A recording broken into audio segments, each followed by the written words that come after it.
तो प्यारे बच्चों नमस्कार। तो स्वागत करता हूं आप सभी का आज के इस क्लास में। तो प्यारे बच्चों आज के इस वीडियो में मैं आप सभी को बताऊंगा बिहार बोर्ड परीक्षा 2025 के लिए 25 बहुत महत्वपूर्ण प्रश्न। हाँ दोस्तों, हाँ मेरे भाइयों, मैं आप सभी को आज 25 टॉप क्वेश्चन बताने वाला हूं। बहुत इंपॉर्टेंट टॉपिक है जो कि है विद्युत धारा चैप्टर से लिया गया है। ये सारा क्वेश्चन जो है बोर्ड एग्जाम में पहले पहले पूछ चुका है और ये सारा क्वेश्चन जो है वो बहुत ही इम्पोर्टेंट है। अगर 10th के छात्र हैं, अगर इस साल आप भी जाना चाहते हैं परीक्षा देने, तो बस इतना क्वेश्चन विद्युत धारा चैप्टर से पढ़ लो। इसके बाद आपको कोई भी यानी विद्युत धारा का टॉपिक नहीं पढ़ना है, ये मेरा गारंटी है। और तुम अपने आप में एक अच्छे अंक प्राप्त कर सकते हो, ये मेरा फुल गारंटी है। तो वीडियो को शुरू से लेकर अंत तक देखना ताकि आप सभी को ये सारा प्रश्न समझ में आ सके कि क्या क्या है और क्या क्या हमको याद करना है। तो जी हाँ दोस्तों, मैं आप सभी को बता दूं कि ये पूरे इंपॉर्टेंट क्वेश्चन है, तो वीडियो को शुरू से लेकर अंत तक जरूर देखना। तो चलिए हम लोग वीडियो को शुरू करते हैं। तो देखो दोस्तों, सबसे पहले आपको पढ़ना है कि विद्युत धारा किसे कहते हैं।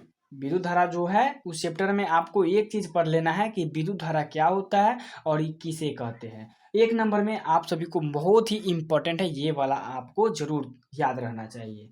फिर कह रहा है दृष्ट धारा किसे कहते हैं। 2 नंबर जो क्वेश्चन है वो भी आपको याद रहना चाहिए कि दृष्ट धारा क्या होता है और किसे कहते हैं।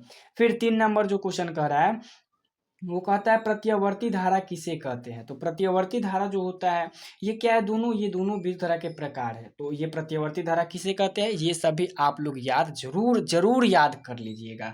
और अगर आपके पास ऐसा ऐसा प्रश्न नहीं है तो मेरा नंबर नोट करो 95 34 29 89 68। ये मेरा नंबर है, इस पे व्हाट्सएप पे हाई लिख कर भेजो। इधर से आपको जितना सारा क्वेश्चन है सबका आंसर आपके पास चला जाएगा।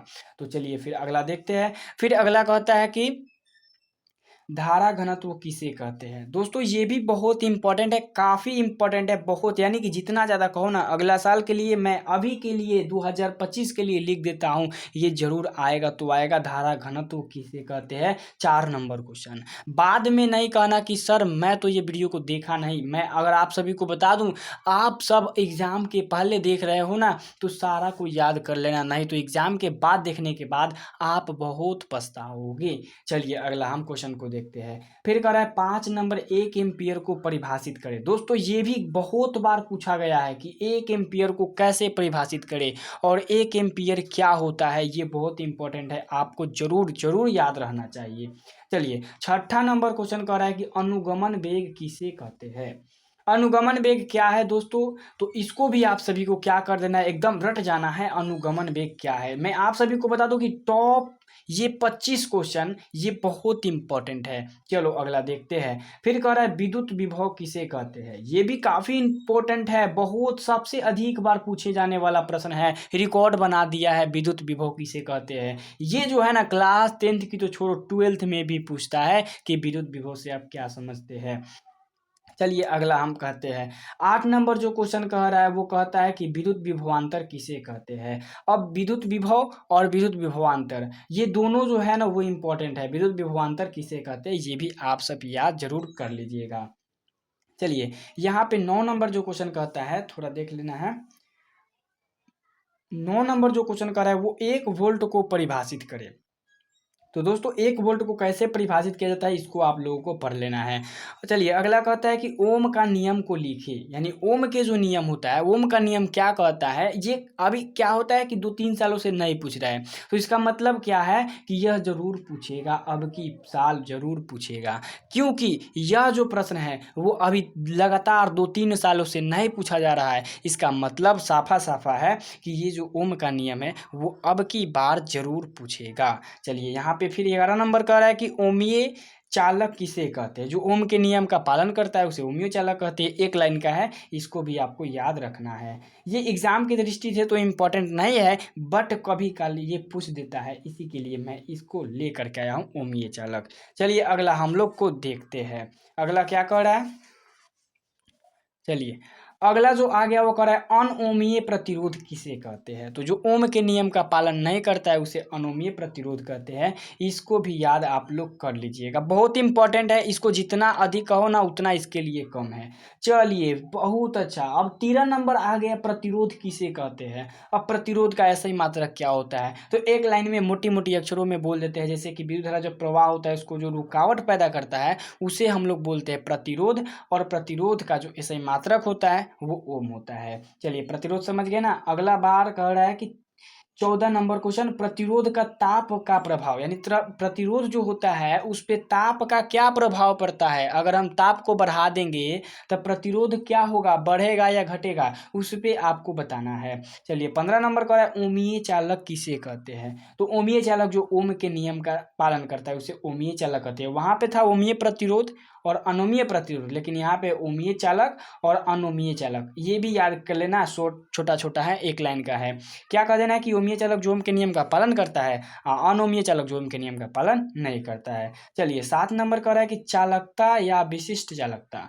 तो चालकता या विशिष्ट चालकता क्या होता है, इसको याद रख लेना कि चालक के व्युत्क्रम को विशिष्ट चालकता या चालकता कहते हैं। चलिए अगला कह रहा है कि विशिष्ट प्रतिरोध या प्रतिरोधकता क्या होता है, इसको भी याद कर लेना। ये बहुत इंपॉर्टेंट है। मैं थोड़ा जल्दी में बता देता हूँ क्योंकि समय आप लोगों के पास मैं जान रहा हूँ नहीं है। एग्ज़ाम का जो प्रेशर है वो बढ़ते जा रहा है कि क्या करें, कैसे याद करें। इसी के लिए तो आपके पास समय थोड़ा कम है, इसी के लिए मैं थोड़ा फास्ट बता दे रहा हूँ। अपने नोट्स में रहना और टिक लगाना और सबको रट्टा मार देना। चलिए फिर कह रहा है 19 नंबर क्वेश्चन, चालकता को परिभाषित करें। क्योंकि देखो दोस्तों, अभी तो आप लोग क्या किए हो, बहुत समय बर्बाद किए हो। अभी तक आपको सब याद रहना चाहिए। अगर याद नहीं है ना तो कहीं से ले करके जरूर याद करो, मेरे से ले लो। चलिए इसका कोई चार्ज नहीं लगेगा। चलिए कह रहा है कि चालकता को परिभाषित करें। चलिए 20 नंबर जो क्वेश्चन कर रहा है फ्यूज तार क्या है। अब फ्यूज तार क्या होता है, जैसे हम लोग अपने अपने घरों में लगाते हैं तो फ्यूज तार क्या होता है उसको लिख देना है कि फ्यूज तार क्या है। चलिए अगला कह रहा है कि श्रेणी क्रम समूहन क्या है। अब एक समूहन होता है जो श्रेणी क्रम होता है और एक समांतर क्रम होता है। तो इसमें आपको लिख देना है श्रेणी क्रम समूहन क्या होता है और अगला लिख देना है समांतर क्रम समूहन क्या होता है। फिर कह रहा है कि विद्युत सेल क्या है। अब विद्युत सेल क्या है चीज़ है, इसको भी याद रखना है। फिर कह रहा है कि 24 प्राथमिक सेल क्या है और द्वितीयक सेल क्या है। 25 नंबर आखिरी जो मेरा है 25 नंबर है, द्वितीयक सेल क्या है। तो मैं उम्मीद करता हूं कि आप सभी को ये सारा टॉपिक बहुत मज़ेदार तरीके से समझ में आ जाएगा। अगर आप इस सारा प्रश्न को अपने अगर बुक में नहीं है, अगर अपने बुक में खोज रहे हो नहीं मिल रहा है तो मेरे से संपर्क करो। मैं अपना नंबर दिया हूँ यहाँ पर, मेरा नंबर यही है, इस पे संपर्क करो और आपको मिल जाएगा ये सारा का क्या सब्जेक्टिव का आंसर, ये सारा मिल जाएगा। ताकि आप सब क्या हो सको एग्जाम में अपना अंक प्रथम स्थान पे ले जा सको। क्योंकि आज मैं आप सभी को बता दूं कि बिहार को सबसे आगे बढ़ाना है और वो बढ़ाएंगे कैसे, तो हम और आप बढ़ाएंगे। तो चलिए वीडियो को यहीं पे ख़त्म करते हैं। अगर वीडियो आपको पसंद आई हो तो वीडियो को एक लाइक ज़रूर करना और अपने दोस्तों के पास भी शेयर करना ताकि ये सारा टॉपिक उसको समझ में आ जाए। चलिए मिलेंगे अगले वीडियो में, तब तक के लिए जय हिंद जय भारत।